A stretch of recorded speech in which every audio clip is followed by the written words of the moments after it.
Let's talk about 10 words, phrases, cliches that you can avoid to build a stronger verbal professional brand. Grab your cup of tea and let's dive into it.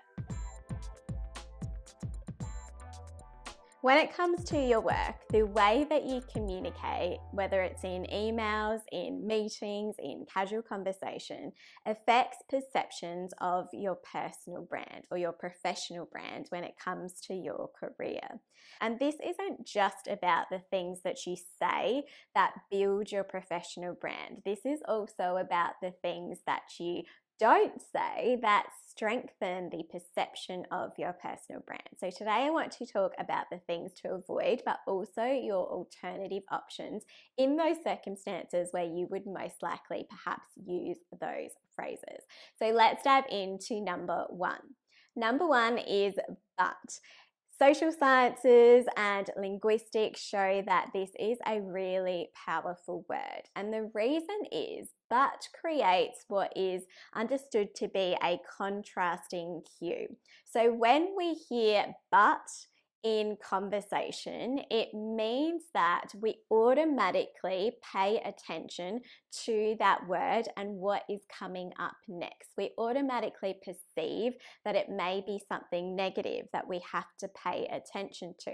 And then it has what is described as a negation effect. It means that whatever has been said before that then becomes a less important or completely forgotten, as opposed to what is about to be said. So it creates just this mental switch in the person that is hearing that word. That switch goes on, and that is all that they can think about from that conversation, what you're about to say next or in that email. So instead of saying but, think about your alternatives when you would likely use this. And that isn't to use phrases like however or having said that, because realistically these are just fancy ways to say but. An alternative that you can consider in these circumstances is to say and instead, because what that does is that it means that the person has to process both of the points being made. So it doesn't have that same negation effect that using the word but can have. It allows them to process maybe the good comment that you made earlier, as well as maybe that constructive feedback that you had to offer as well. The second one to avoid is I'll be honest, or variations of this like honestly or can I give it to you straight. And this was something that was highlighted to me when I read Ryan Holiday's book, The Daily Stoic. And ancient wisdom really explains this best when Marcus Aurelius said, "How rotten and fraudulent when people say they intend to give it to you straight. What are you up to, dear friend? It shouldn't need your announcement, but be readily seen as if written on your forehead." So essentially, your honesty doesn't need an announcement. You can just get straight to the point, because if you are announcing your honesty, it implies that you aren't always honest. It's just a little implicit subtle detail in the way that you speak that can have that potential effect.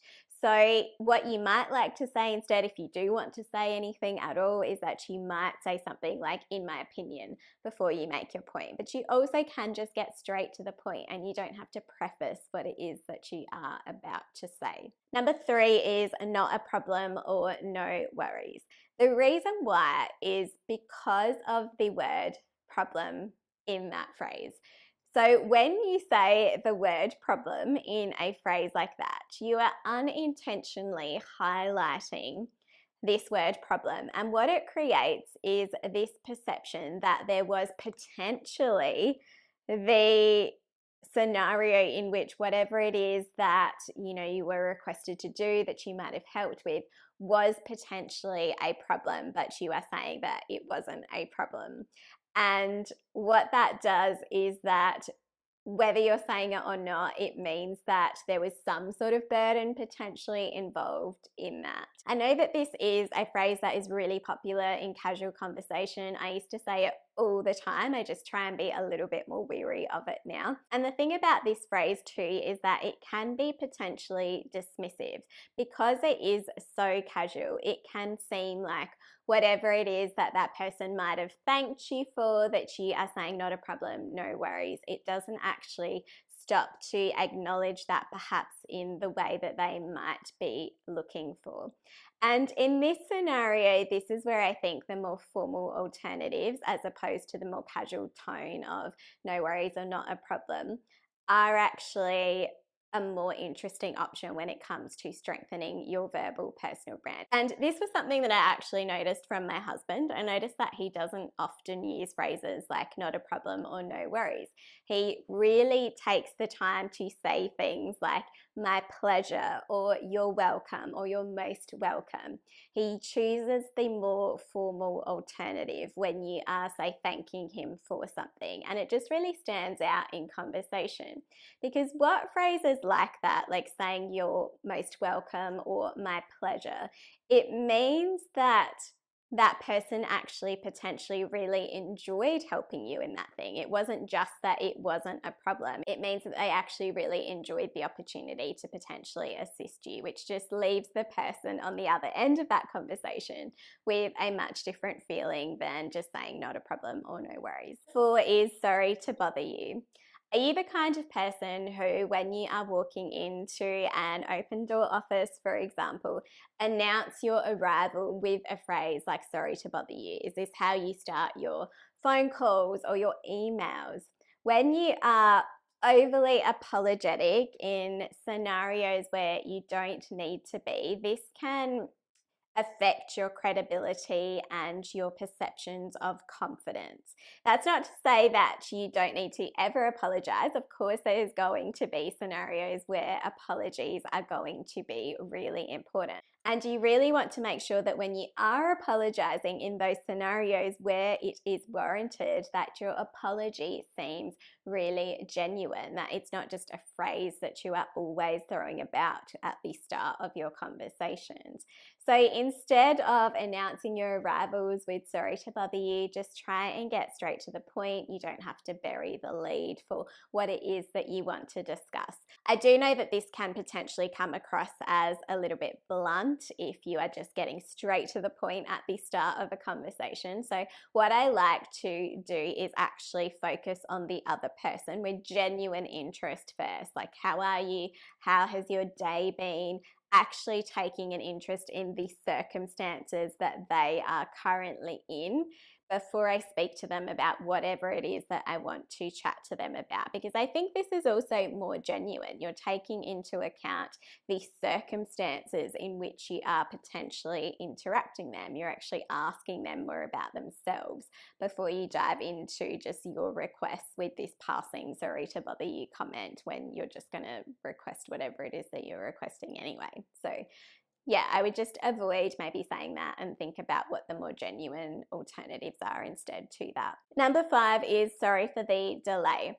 In this scenario, I would say this is almost like over apologizing as well when you don't need to be apologizing. So I would just question, when you use phrases like that, was there actually a delay? For example, if you are responding to an email a couple of hours after you got it, or, at the end of the day, is that really a delay? Was there actually a deadline that you missed? Was there a deadline that was communicated to you?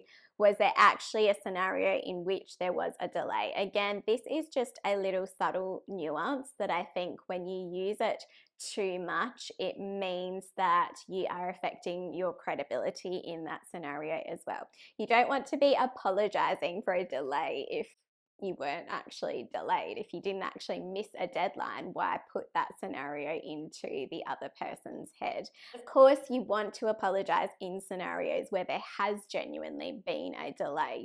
Did you not get back to someone for days or weeks in terms of something that obviously had a more clearer deadline attached to it? You want to make sure that your apologies are more genuine in that scenario as well.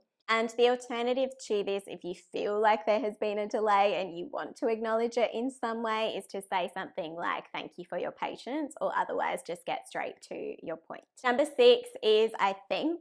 The use of I think just dilutes the point that you are trying to make. It just makes it seem like you are potentially uncertain or unsure about what it is that you are commenting on or proposing. Instead, you might try the alternative I recommend, as this will come across as much more assertive and direct as opposed to feeling passive and uncertain. Number 7 is just like the rest of this list. I am guilty of this a lot of the time, and I have to check myself when I am using it. Just like we talked about with I think, dilutes the point that you are trying to make. For example, are you just checking in or are you checking in? You can remove this filler word and get straight to the point of what it is that you are actually trying to say. Number 8 is try. This was something that I learned about in neurolinguistics programming that really resonated with me. It explained that the idea of using try can potentially set you up for failure. It makes failure an option in that conversation. And the point that really made this resonate with me was when I heard it described as, for example, if you are setting up a meeting with someone or you are discussing potentially meeting with them, do you say something like, let's try and lock something in the next week or two? Or do you actually say, let's lock this in for next week? Because there is a difference in that communication. And of course, you probably use try in a lot of other scenarios as well when it comes to your professional communications. The thing about try is that it makes failure an option. So it means that you aren't fully committing to that thing that you are saying. So do you actually want to catch up with that person? Are you committing to that scenario? Or are you leaving yourself a little bit of wriggle room? Are you committing to delivering on this particular day this piece of the project? Or are you potentially, again, a little bit uncertain of your ability to do that? Now, it is one thing to be uncertain or unsure, but it's another to decide if you want to communicate that uncertainty. Do you want to come across as uncertain, or do you want to come across as confident? And that is not to say that you can't communicate if you can't deliver on something. Of course you can. But think about the scenarios in which you are using try and think about if it is appropriate and what impression it is leaving for your professional brand. And the alternative to this is to say I will. For example, I will set up a meeting for next week. I will get this to you by Friday afternoon. Instead of using try, commit to what it is that you are saying in terms of your plans or your intentions. Number 9 is hopefully. And it almost relates similar to try, in which it communicates your uncertainty. You're not just saying, I will deliver this. You are saying, hopefully, I will deliver this. And just think about the effect that that can have on the person that is hearing it. They went from maybe having confidence in your ability to do something to having potentially a seed of doubt as to whether or not you think that you can fully deliver on that thing.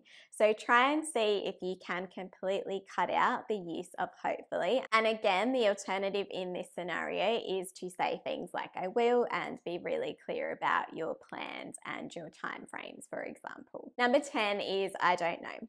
There are likely going to be parts of your day or multiple parts of your day where you genuinely don't know. When someone asks you a question on the spot in a meeting or in a phone call and you genuinely just don't know the answer. The problem isn't with the use of I don't know, it's when I don't know is used in isolation. So it's okay to not know, but you can say something like, I don't have those numbers with me right now, but when I get back to my desk, I will send you an email with those figures. Or you can say, I don't know, but I will find out by Thursday and I will get back to you via email. People generally won't have an issue with you not knowing something.